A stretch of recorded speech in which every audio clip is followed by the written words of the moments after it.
If you listen to what is said by Vladimir Putin over this weekend, what is being said by senior NATO leaders, you might be under the impression that both sides are continuing to move down an arc that almost inevitably will lead to war. Whether that's the case or not, both sides claim that they want to deter the other. But if we're in one of those security dilemmas to where our actions, instead of causing things to be knocked down or to move towards stability or deterrence on the other side, is actually having the opposite effect. We'll see if that's actually going to play out or if it's going to actually succeed one way or the other. We're going to do that today with Colonel Douglas Macgregor, one of the best analysts there is on anything about security and diplomatic issues. Colonel Macgregor is a defense and foreign policy analyst and former advisor to the Secretary of Defense.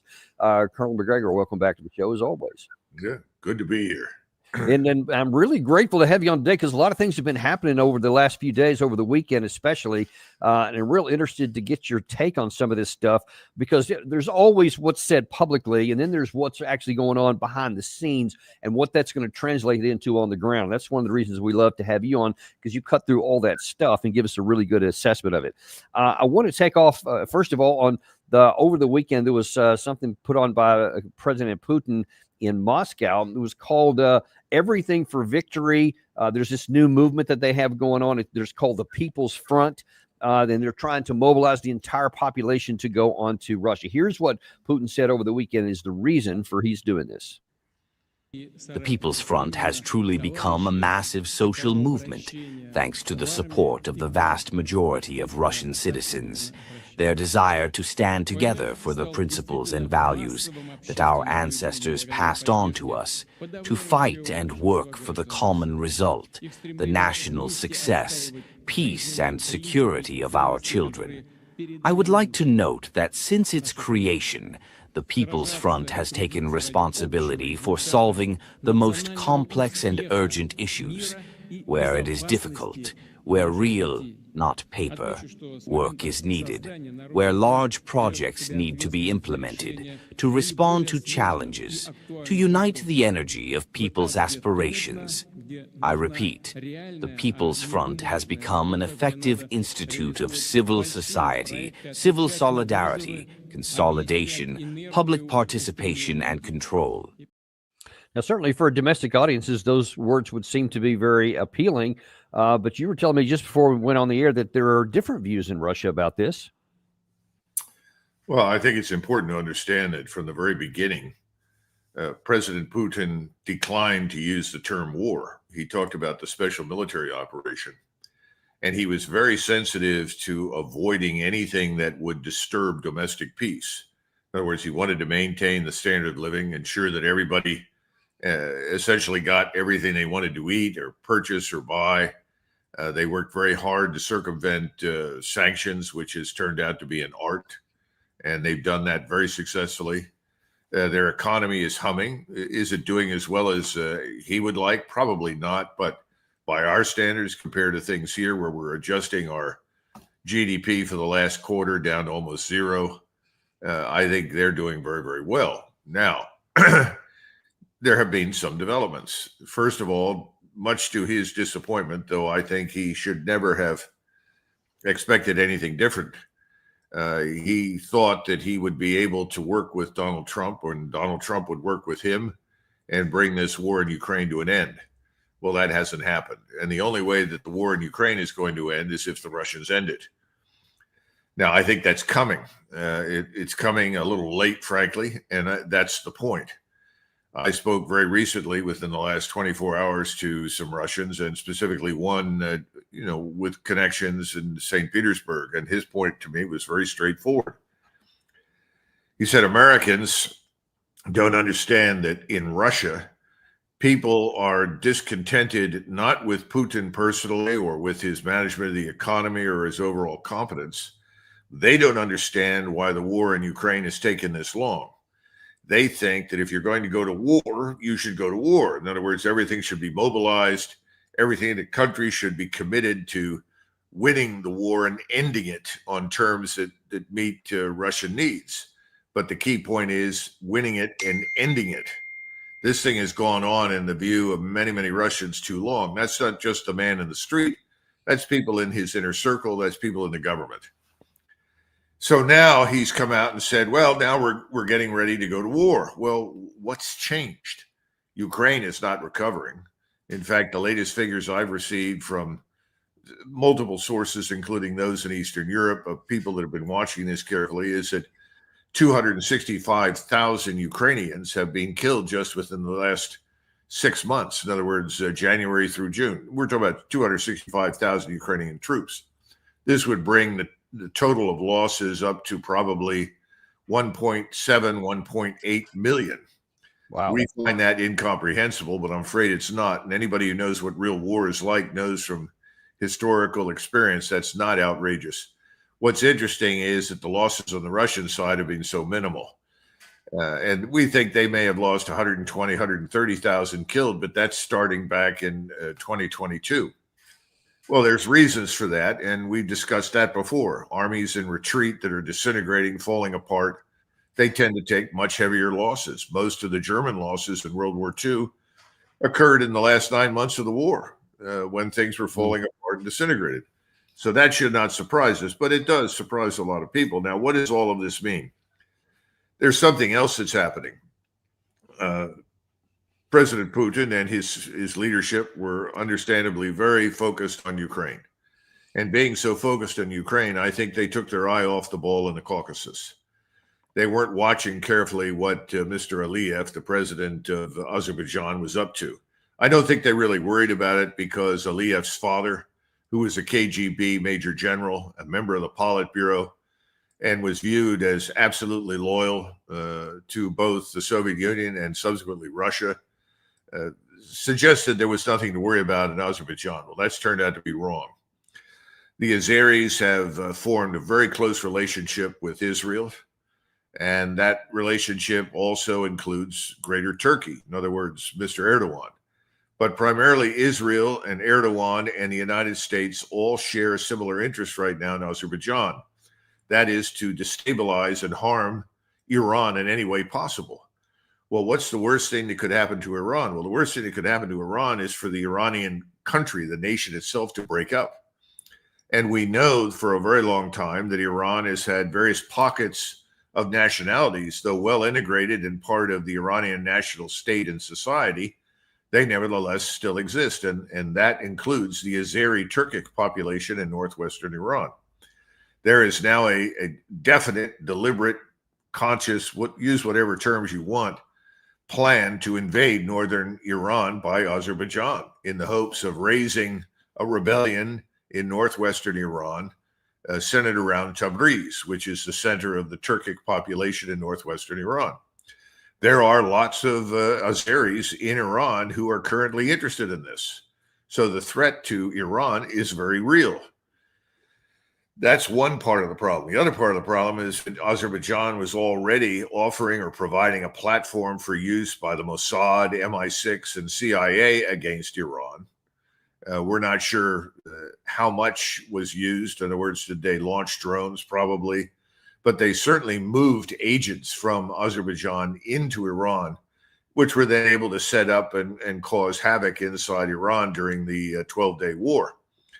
So this is part of the problem. And then you have to look further to the west at Syria, understand that Syria is basically part of Greater Turkey. Everything that happens in Syria happens because Mr. Erdogan wants it to or doesn't want it to. Jolani is not an independent agent. He is a figurehead.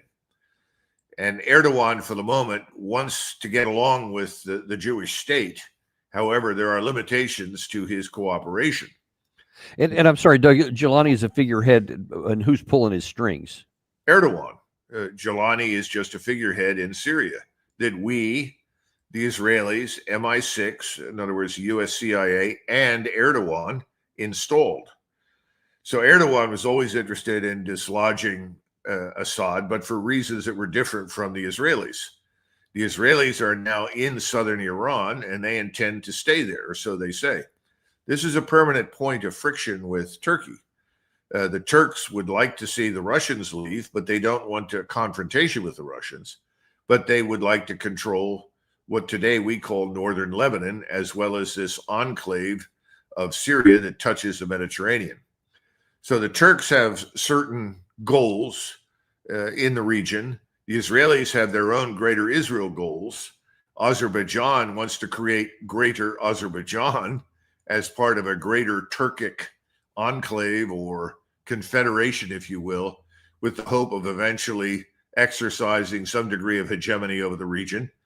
Then you have Iran to the south of Azerbaijan that is preparing for another round in the war. I think they expect the war to restart probably in September. It will take that long for radars, missiles, munitions, and other things to find their way to Israel. So they're preparing for the next round of war. And at the same time, they're looking at this probable invasion from Azerbaijan, which they probably expect to coincide with an Israeli resumption of the war against them. Now, if you're sitting in Moscow and you realize all of these things have happened, it's unraveling to some extent Moscow's southern security area. In other words, Azerbaijan was seen as a component of Russian security strategy, as a friend, as someone that would be a force for stability. Azerbaijan has turned out to be the opposite. So the Russians are going, I think, to accelerate the end of the war in Ukraine. That may mean more devastation and death inside Ukraine, simply because no one will step forward in Europe or Ukraine to negotiate an end. But this incentivizes the Russians to move quickly, and when I say quickly, within weeks, to terminate what's happening in Ukraine. They need now to focus on the Caucasus. They don't want to become embroiled in a war in the Caucasus, but they can't stand by and watch this destabilizing influence that the Israeli, Azerbaijani, and American axis is creating, because they can't allow Iran to simply be broken up. Now, keep in mind, Iran's not going to sit there quietly and allow the northwestern part of its country to be cut off and incorporated into Azerbaijan either. But these are all now connected. Everything that we're discussing is connected. And the Russians have a very powerful ground force, as you know, very powerful missile force. I think their armed forces, if you had to pick a time for them to operate and fight, is probably now better than ever. But when you put all of what I just discussed together, you get the rationale for what President Putin is saying. He's saying, look, we are at war. We are being attacked on multiple sides. We have to prepare for this. We have to be prepared to act decisively to win. And it could well be that. In fact, I have one more soundbite from that speech, which would seem to taper in pretty nicely to what you just said, because he's here talking about the external aggression.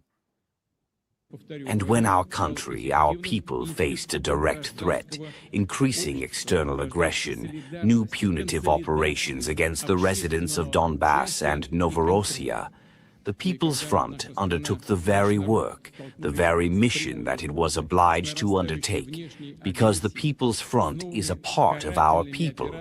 Starting in February 2022, you have deployed and provided worldwide support to our heroes on the front lines, to the defenders of the motherland, their families, the armed forces, the defense industry, everyone who fulfills their patriotic human duty.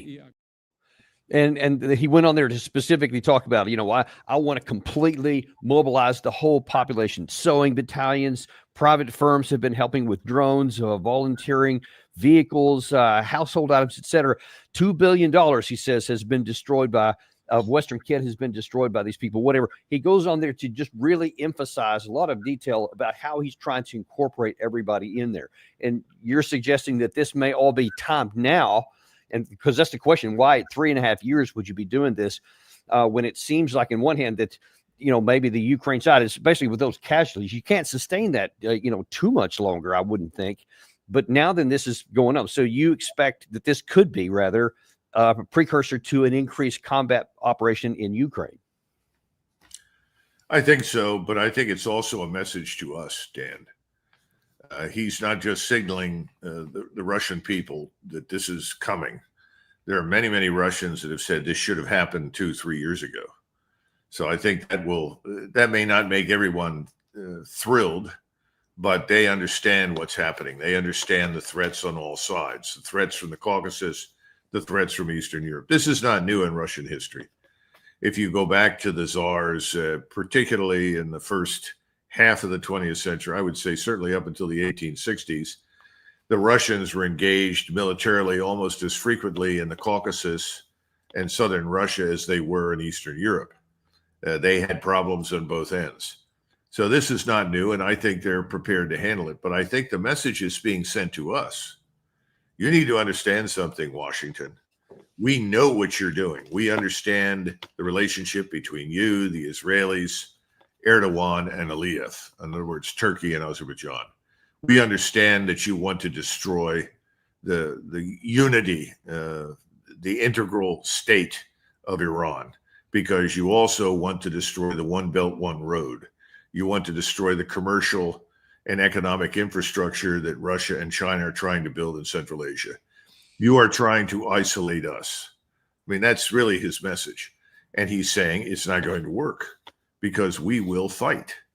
Now, there's a problem here, and that's us. Are we prepared to really fight a major war? He knows we're not. And all he has to do is look at the economy. And before we're through, we should touch on the financial system and the economy and the impact of the big, beautiful bill, among other things. Well, that's a perfect transition because that's exactly where I'd like for us to go, and that is on the financial issue in BRICS. So, Gary, a little bit out of order here. If you can put up that full screen that last night Trump put on Truth Social, a warning and a threat. Any country aligning themselves with the anti-American policies of BRICS will be charged an additional 10% tariff. There will be no exceptions to this policy. And then that weird thing, thank you for your attention to this matter. BRICS is not responding well to it. There was some comment this morning where they issued some warnings of their own, trying to not antagonize Trump and didn't go directly to it. But the aggravation is quite clear. Now, for those who may not know, and obviously you do, but for our audience here, I want to show them, because a lot of times when people hear this term BRICS, they don't know what it means, or they think it's just some small thing. Not so much. Look at how much BRICS has actually expanded just in the last few years. BRICS was founded in 2009 by Brazil, Russia, India, and China. And in 2010, South Africa joined. And in 2024, BRICS added 5 new full members, which are Egypt, Ethiopia, Indonesia, Iran, and the United Arab Emirates. And in 2025, BRICS added 10 partner states, which are on the path to full membership in the near future. Those countries are Belarus, Bolivia, Cuba, Kazakhstan, Malaysia, Nigeria, Thailand, Uganda, Uzbekistan, and Vietnam. Together, these 10 members and 10 partners represent the BRICS 20, often referred to as BRICS Plus.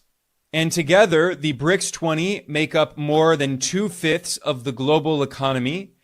BRICS Plus is 44% of global gross domestic product, GDP, when you measure it at purchasing power parity, PPP. 44%, over 2/5 of the world economy. Okay, and that's a snapshot as of right now. BRICS is meeting right now in Rio de Janeiro, and they're again trying to expand their market share. More on that in just a second. But now then, let's look at what may be coming next. You mentioned the big beautiful bill, and obviously there's lots of diversity on whether that's going to be a disaster, a catastrophe, or a big beautiful thing. You can talk on that in a minute. But no matter whose version you look at, it's going to add huge amounts of debt onto an already huge burden on top of us. Now, how do you see all that playing out in terms of what the BRICS is doing with the U.S. system? Well, remember that BRICS is the alternative to the U.S.-dominated financial system, which we created in the aftermath of the Second World War. We effectively stepped into the shoes of the British Empire. And then what emerged was the Anglo-American financial empire. In other words, we decided that we would create a system that would reward people for cooperating with us and giving us advantageous arrangements for trade, provided they used our dollar and slipped into this new Bretton Woods style financial system that effectively subordinated everybody's interest to our interest. Now, remember that for most people at the end of the Second World War, who were in poverty, who were in ruins, frankly, or were very, very behind in terms of economic development, it made sense to cooperate with us. But over time, this financial system has been employed as a means of bullying countries into submission. And we need to understand something. When we mention the dollar, we're talking about effectively a network where you use the dollar, you go through the SWIFT system, you settle all your accounts and debts with a dollar. And of course, you enter into what effectively is what we accuse the Chinese of, which is debt slavery. We accuse them of debt slavery. We're the ones that have been enslaving the world with debt through this dollar network. How do you get out from under the dollar network? Well, first of all, you end up with gold as a reserve currency, which is, as Nassim Taleb points out, is increasingly a fact. And then secondly, you stop using dollars to the extent that you're able. Now, how do you do that? Well, you have to go to another system. What's the other system? BRICS. And they have this thing that the Chinese have helped develop called CIPS, which is the alternative to the SWIFT system, which is very modern, digital, and settles business across national lines. Why is all of this significant? Well, people are frankly sick of us because as time wore on, we weren't satisfied to bully people with financial means. We decided that we'd threaten them militarily if they did not do what we wanted. In other words, you own assets in a place like Senegal that has gold mines and produces 20% of its economy produces gold. And let us say that Senegal is in debt to the United States, to France, to Britain, to the Western financial system, and has been using dollars. And suddenly the people in Senegal said, well, we'll never get out from underneath this terrible debt that has been inflicted on us. They turn then to BRICS. And what does BRICS say? Forget that debt. Nationalize your assets, join us, and you can tell the West to fly a kite. Well, that's effectively where we're headed right now. In other words, the alternative network, the alternative to the dollar network, to the financial system we built, is emerging. It's emerging very quickly. It's far stronger, far more resilient, more modern in the case of CIPS, for instance, than SWIFT. And it's come online long before anybody thought it was possible. If you had told people 10 years ago that within 10 years, an alternative to the dollar-denominated financial system run by the United States and the Anglo-American financial empire would come along that quickly, everybody would say, well, that's impossible. These things take decades to build. Well, it's turned out that it's there. It's very real. So de-dollarization now is ongoing. So if you look at Iran and China, for instance, they do all of their business in their own currency. End of discussion. That is going to become the standard around the world. The map that you showed is very important because it doesn't take a genius to figure out that, gosh, that's most of the world. Yeah. That's most of the world's population. And you talked about 45% of global GDP. Well, where are we in terms of global GDP? We've fallen below 23%. You know, the time after World War II, we constitute almost 50% of it. The old order is dying. Well, yeah, and in fact, that was one thing that Putin also this past weekend pointed out. And you talked about messages that maybe Putin was subtly sending. This one would seem a little bit more direct. The combined GDP in purchasing power parity has already reached $77 trillion. That's according to IMF data for 2025. By the way, BRICS significantly outperform some other associations, including the Group of Seven. They have $57 trillion. So he's saying, look, we're already outperforming as a bloc the G7. And of course, we've always viewed the G7 as the sine qua non of the global world, economic order, and everybody else has to follow behind. But now then, and you just alluded to it, when you just look at the numbers, actually, that's already shifted. Where does that tell you it's going? It's telling us that the City of London banks and the New York City banks that are at the center of the Anglo-American financial empire are becoming more and more desperate with each passing day. Now, you've got to understand who is behind the war in Ukraine. That was no accident. We were trying to destroy Russia. Remember, we wanted to remove Putin, weaken the Russian state, ultimately divide it, then steal its resources and rape its population. Okay, now we're looking at Iran, a nation of 92 million that sits on enormous oil and gas resources. If you can't get to Russia and you're going broke, where do you go? You go to the Middle East. And that also converges with another long-term goal in the city of London and New York City and Washington, and that is to isolate China from the resources in the Middle East. In other words, who's going to buy the oil if we can shut it off in Iran? Now, they want to shut it off. They don't want to destroy it, although I suspect they will if they think they have to in order to gain control of it. But I think what they would rather do is break up Iran, do to Iran what they could not do to Russia, break it up, and then ultimately gain control of the resources. Now, is this all necessary? Well, you have another problem. You have Donald Trump. And why is Donald Trump a problem? Because Donald Trump embarked on this trade tariff war. And everybody said, oh, it's great. We're going to make these people pay for what they've done to us. What they've done to us or what we had done to them? Depends upon which side of the coin you want to look at. From the standpoint of most of the people on that map, we have exploited them. And so what's the answer? The answer that Donald Trump gives is, well, we're going to bully you even more now. We're going to punish you for doing what you're already doing. He's a little late to the party. The opportunity to punish people for doing what he says is over.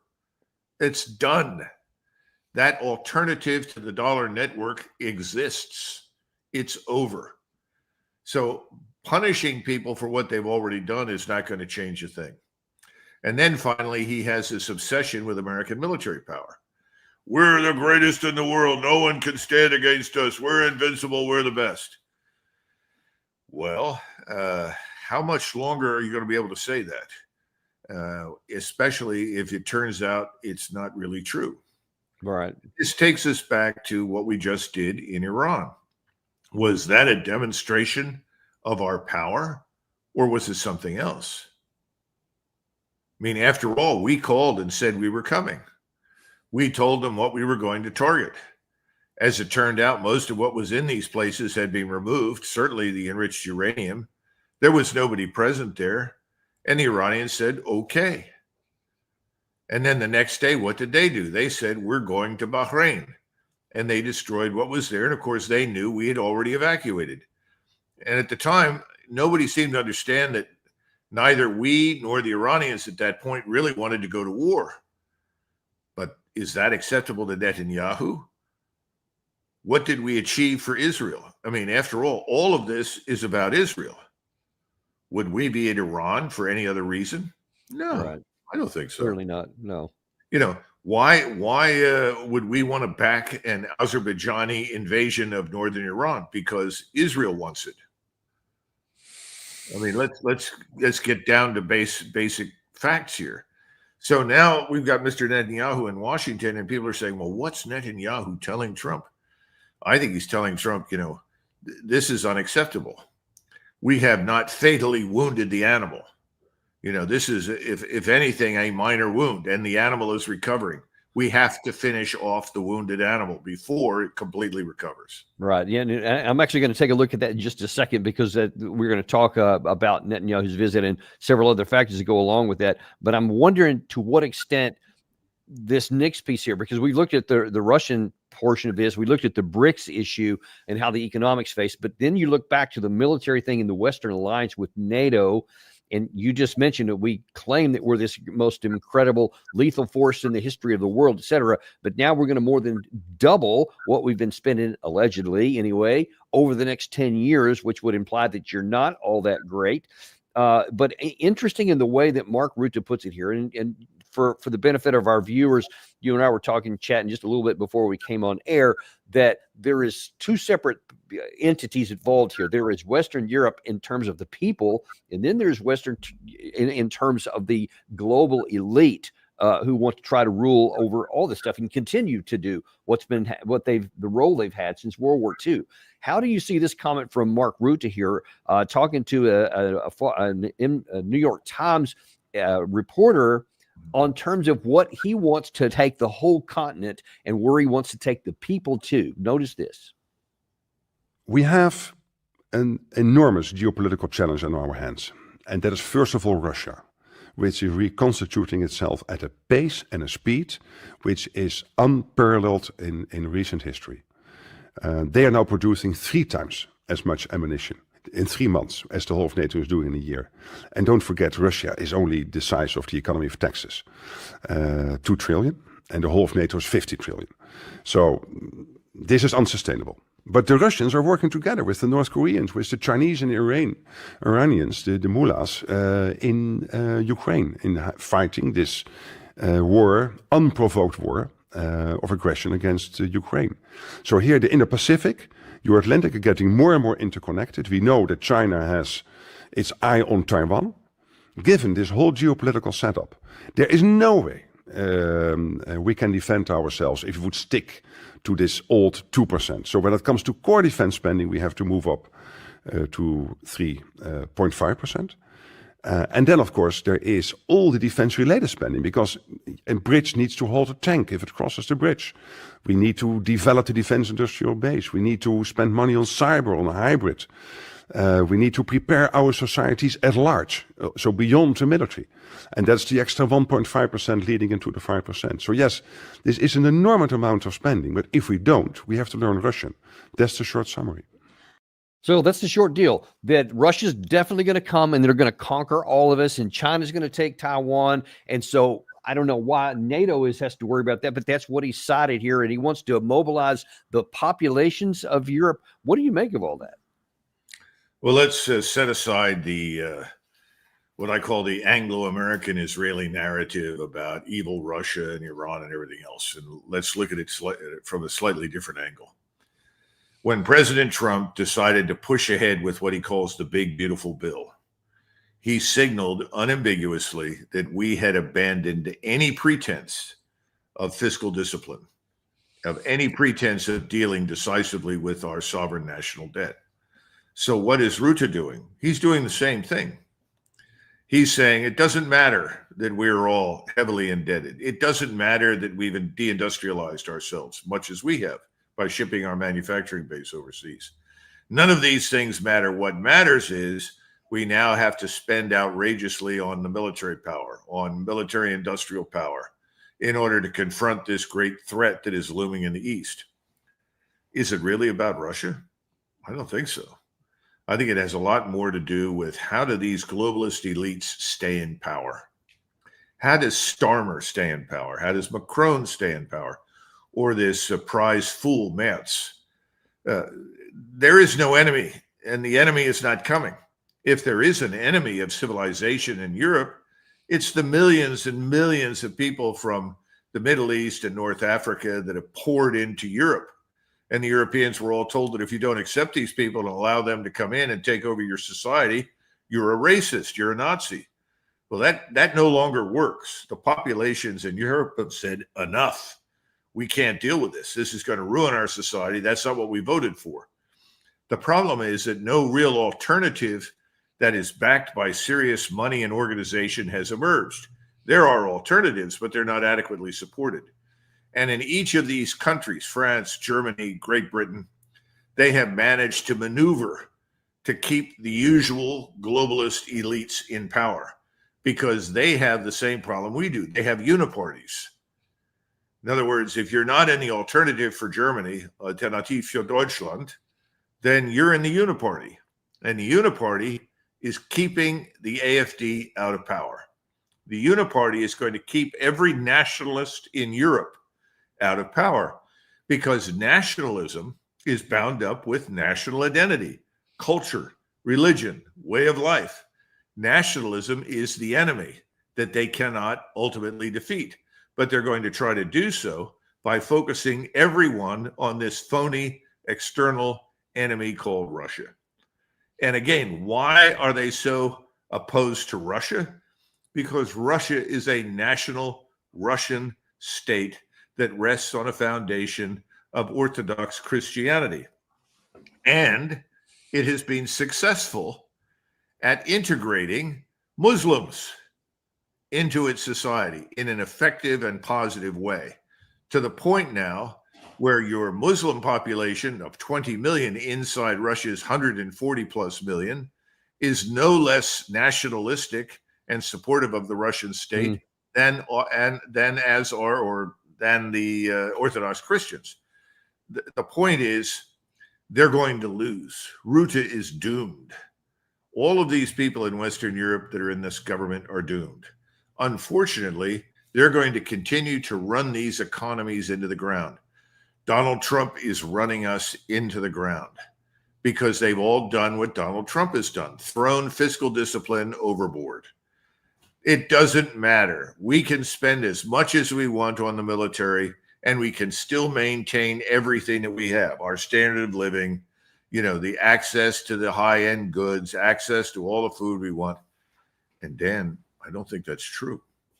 I think we're looking at a kind of structural inflation that we're not prepared for. We talk about the debasement of currency, but the bigger issue is the dollar. And as the dollar diminishes in terms as a store of value, and people turn increasingly to gold, what does that mean for dollar-denominated wealth anywhere, whether it's in Europe or the United States? Remember, we have the euro dollar, and Europe holds vast quantities of euro dollars. That's why when we go down financially, which is coming, they will go down with us. When that happens, all bets are off. Well, So I let think me ask you for last something. desperate attempt. That's all this is, to stay in power. And what if it's more than that? So I have no way to independently validate this, but I have heard a growing suspicion among some that, especially when you look at how we have just literally jettisoned any kind of fiscal discipline in terms of national debt. In fact, let's use a steam shovel to actually make it bigger. And this bill, by everyone's account, certainly does that. Europe is now the only way that they can jump to 5% is through more debt. Is that the allegation is that they meaning some unknown elites in the West writ large, actually want an actual conflict conventionally. They don't want it to go nuclear, but they do want a war with Russia, because then that would almost wipe the slates clean, because then you would have to go into this, then you could default and whatever, and you could fight this, and then maybe on the other end of it, come out on top and just wipe all this debt out. Do you put any credibility to that possibility? No, I think the notion that war is going to rescue from your fiscal emergency is delusional and dangerous. Right, but do people think that? That's the question. I don't think so. I don't think so. I think it has more to do with what I said. Create the illusion of the threat to justify the spending, to justify the mobilization, to justify the surveillance state and the application of more laws that suppress free speech. Those are the things that are important to the globalist elites. But so even from their perspective, though, because it would almost seem illogical to go down that path, because by swamping even more debt on there, this is not going to eliminate the debt. It's just going to keep it stacking up. And at some point, I mean, even by a globalist assessment, that's going to come down. How do they deal with that, as far as you know? Well, I think they're kicking that can down the road, just as Donald Trump has. I mean, if you listen to his Secretary of the Treasury, Bessent, he has a scheme that has been employed in the past in the developing world to use Treasury bills, to go into the Treasury and use that as an artificial form of the Federal Reserve, and to effectively cope with debt in that manner. I mean, that deserves an hour of discussion on its own. This is what they call a strategy for financial dominance. I personally think that they're delusional and dangerous. I don't see that working at all. I see no alternative at some point to default. And the lesson of history is it's better to default early than later. One of the things that nobody ever brings up is that we defaulted twice in the 30s under FDR, but we called it restructuring our debt. In 34 and 36, we couldn't pay. And the creditors said, that's all right, we'll restructure this. Now, why did they say that? Well, they knew that eventually we would recover come hell or high water. We had the largest skilled labor force in the world. We had the world's largest, most robust manufacturing base in the world. What do we have now? Neither. So who is going to deal with us? Who's going to help us? Who's going to willingly restructure things? Nobody. Plus the fact, if you look at President Trump and what he's just done in Iran, and you're a Korean or a Japanese or Chinese, and remember that part of the world, Vietnamese, all of these people share one thing in common. Well, more than one thing, but one thing in particular, the desire for stability and order. They want predictability because they see stability and order as a precondition for prosperity. And that's their focus. Their focus, contrary to popular belief, is not on building as many nuclear warheads as they can to destroy us. Right. That's crap. Okay. It's just nonsense. So that's where they're interested in. Why did the Koreans and the Japanese refuse to attend the NATO summit? They just said, we're not coming. We're not coming for reasons to do with what has just happened in Iran. And there was some other jargon in there, but the bottom line is they think we're crazy. They see Donald Trump as this dangerous, unbalanced individual who is governing our country. Now, in MAGA world, he's wonderful. Oh, everybody loves him. He's great. They think these expressions of extreme hubris are funny or entertaining or amusing. That's not the way the rest of the world looks at it. And well, remember, in fact, speaking of that, let's take a look at what's happening later today. There's going to be a meeting talking about MAGA world and Trump and making everything in front of people. Netanyahu is coming to the White House, and there's a lot of things on his agenda there. How do you see that plan, especially in terms of things you just talk about with the Azerbaijan situation, with Russia there, with Iran? I mean, a lot of things are on the plate today. What do you expect is going to happen behind closed doors? Well, remember that 17 members of the Israeli Knesset are coming with President or Prime Minister Netanyahu. And their job is to lobby people on the Hill and in industry to support what Netanyahu wants. What does Netanyahu want? He wants the final solution for Gaza. Let's not lose sight of that. The most recent polling done by Hebrew University in Israel says that 81% of the population supports effectively genocide in Gaza. He wants to annex the West Bank. These are the things that he wants. Are we going to stop supporting him because we are uncomfortable with the mass murder and expulsion program in Gaza? Are we going to stop supporting him because we're not comfortable with another million plus Palestinians being driven away from their homes and pushed into somebody else's country? I don't think so. So I'm absolutely confident that the 17 Knesset members, along with Mr. Netanyahu, will absolutely secure continued cooperation and support for those policies. Well, yeah, you mentioned the West Bank issue. That's actually been in the news here recently. Gary, if you could throw that headline up there. This is in a letter signed by 15 Luke administrators currently in government, as well as Speaker Ohana. The lawmakers wrote that after the state of Israel's historic achievements in the face of Iran's axis of evil and its sympathizers, the task must be completed, and the existential threat from within must be eliminated to prevent another massacre in the heart of our country. The politicians added that the strategic partnership, backing, and support of the U.S. and President Donald Trump have made it a propitious time to move forward. So that seems to kind of validate exactly what you just said, that that's what their intent here is to come, is to railroad President Trump in the United States. Is he going to allow that? Absolutely. It's not a question of what he will allow. He'll receive instructions as to what is to be done. And that's what will happen. We need to understand something. If you're in the leadership of the Jewish state in the Middle East right now, you can do one of two things. You can pursue to its bitter end the policies that we're describing in both Gaza and the West Bank.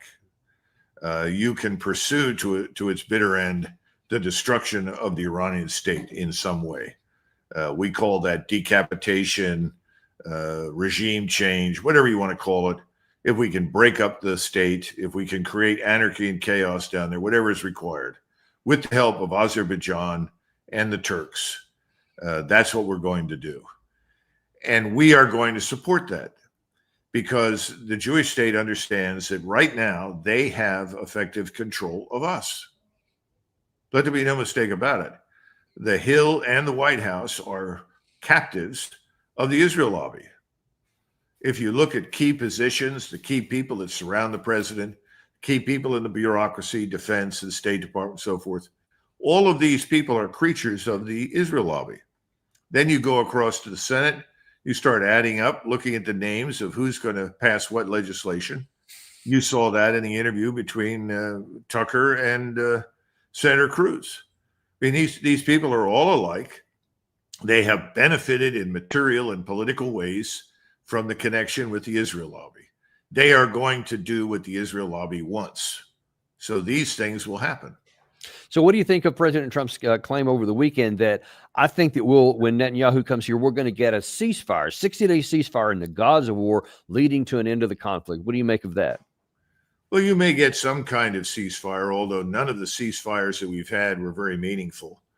I don't think the alleged ceasefire right now between Iran and Israel is meaningful. I would view these things as pauses. Israel can use a pause.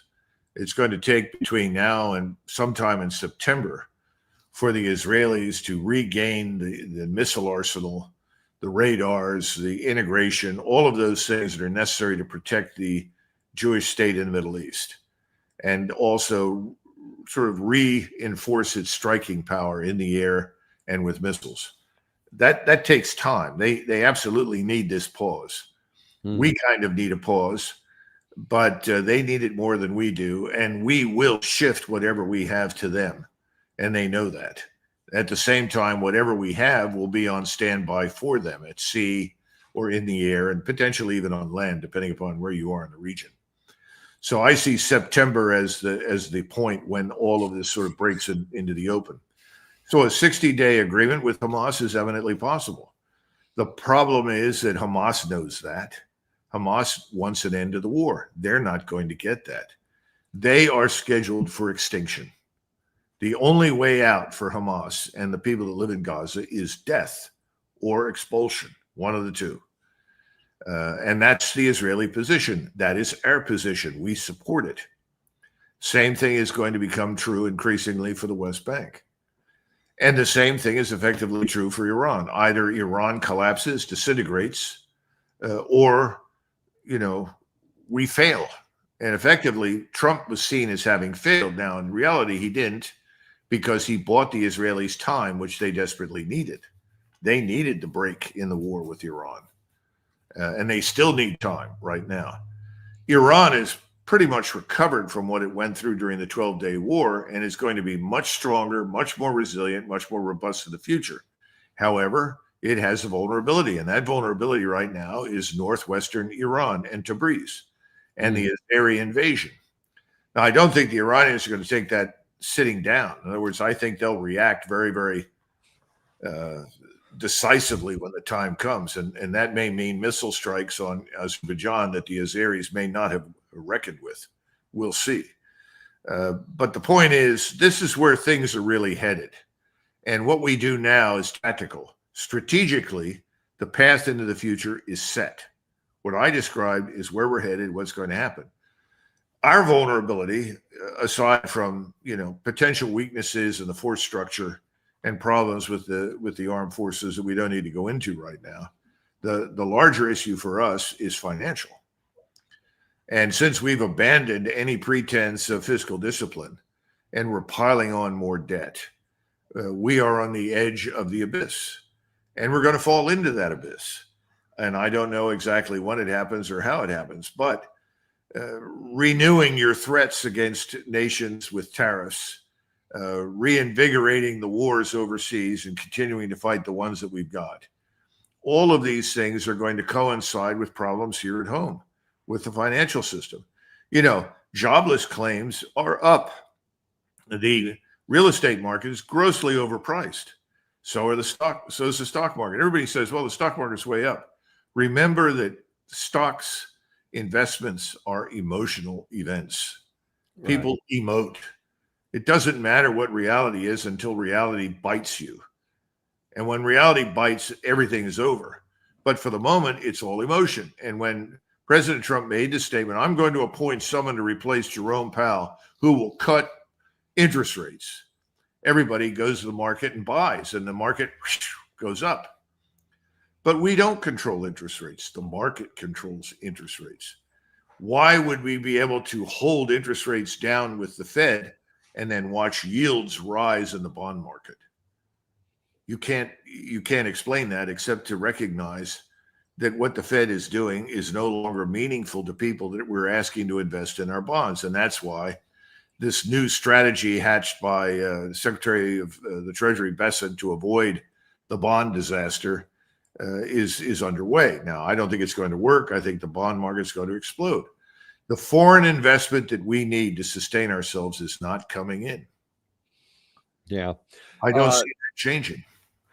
In the last few minutes we have here, Doug, that you've just described what you think is likely to happen, what all the signals indicate are going to happen, especially in terms of the Trump-Netanyahu meeting here.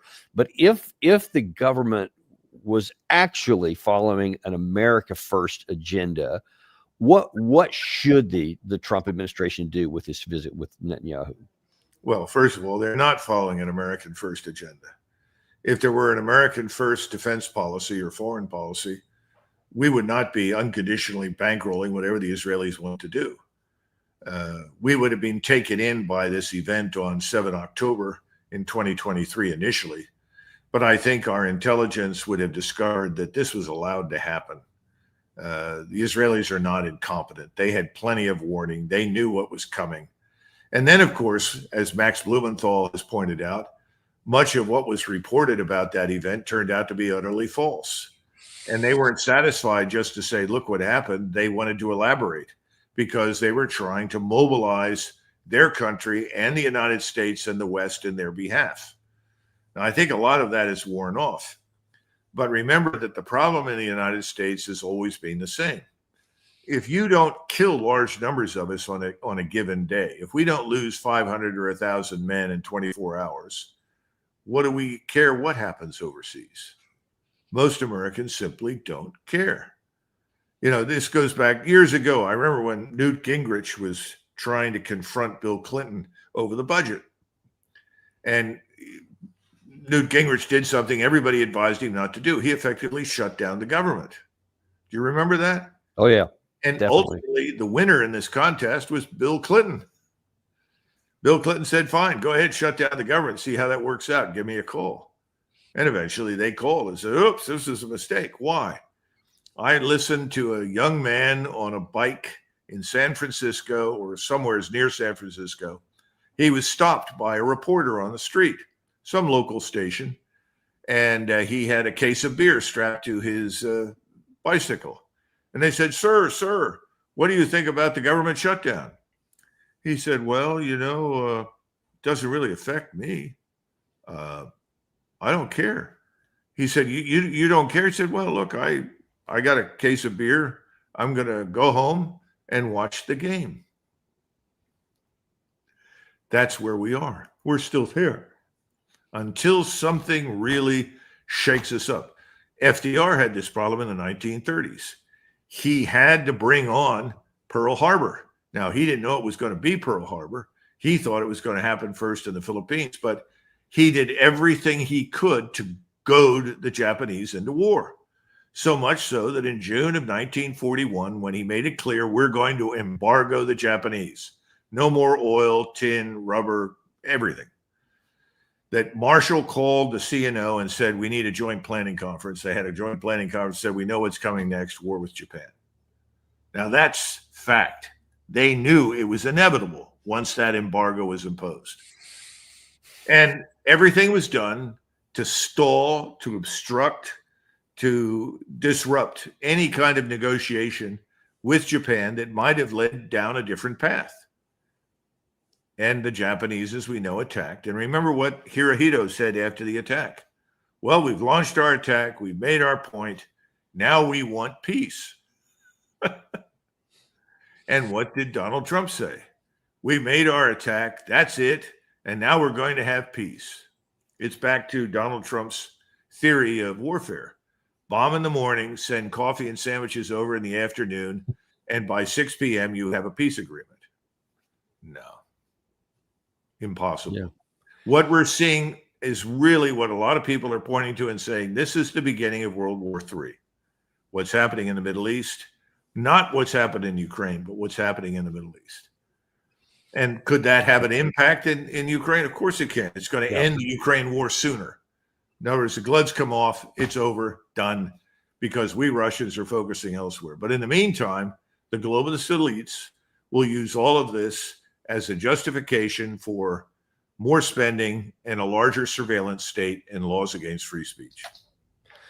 Yeah, none of which are America first, but we have what we have. And listen, I really appreciate you coming on and providing such clarity and information that rarely gets talked about here, especially in concert and all these things together. So we really appreciate that. Thanks very much, Doug. Well, we're all in the same boat because we voted for the man on the assumption that he meant any of what he said. We turned out to be wrong. Turned out to be wrong.